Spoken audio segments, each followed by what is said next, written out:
Welcome back, everyone. Today we'll be discussing trans rights and, by extension, human rights, and the general turmoil over the recent government decisions regarding the proposed gender recognition bill revisions by the Scottish Government and its overturning by Westminster.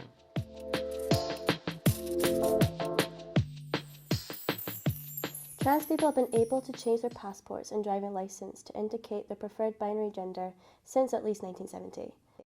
In the 1980s, the climate was one of the most extreme for homophobia and hostility. In these times, LGBT individuals would either stay in the closet, move to England, or unfortunately commit suicide. Transgender people were, prior to the ruling in Corbett v Corbett, able to have their birth certificate informally amended to reflect their gender identity. The ruling prevented the amendment of the gender on birth certificates for any reason other than clerical errors. In 2002, Goodwin v United Kingdom ruling by the European Court of Human Rights resulted in the Parliament, which was New Labour at the time, passing the Gender Recognition Act of 2004, which would allow people to apply to change their legal gender for application to a tribunal called the Gender Recognition Panel. This was New Labour's first legislative attempt to allow someone to change their gender and have it recognised by the state. Later in 2010, gender reassignment was included as a protected characteristic in the Equality Act. With the 2013 introduction of the same-sex marriage, it became possible for a spouse to legally change their gender without requiring a divorce in the UK, with the exception of Northern Ireland, where this became an option nearly a decade later on the 13th of January 2020. Moving on from history and onto the current issues of the GRC bill. The bill amends the gender recorded on a birth certificate, allows people to go to the GRC to get married under their new gender and their death certificate. It does not offer protection as a trans person as they're already under the Equality Act. Once the GRC is submitted, a panel of medical and legal experts check over to see if the criteria has been met. Successful, they are given a GRC and are recognised as their affirmed gender by the state.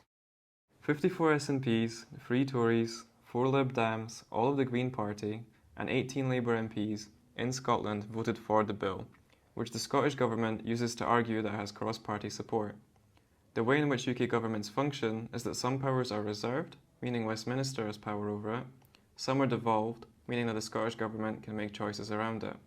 The Gender Recognition Bill is a devolved power, which is why Scotland is free to make changes in the law surrounding it. The UK Government argued that equalities is not a devolved power, as the 2010 Act was drafted in a light and reflecting the specific limits of the 2004 GRC Act.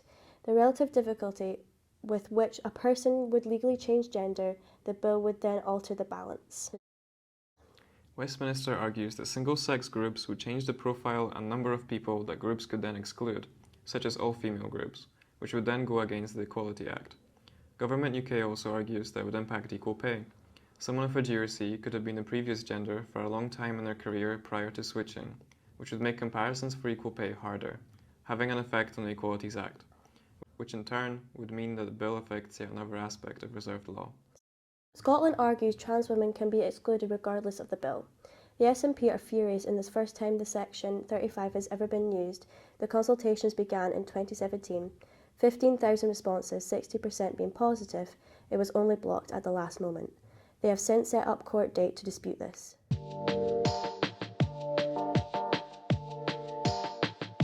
Today we are joined by a very special guest to help us gain a further understanding of this topic from somebody who could be affected by this. So thank you for joining us today. Please introduce yourself.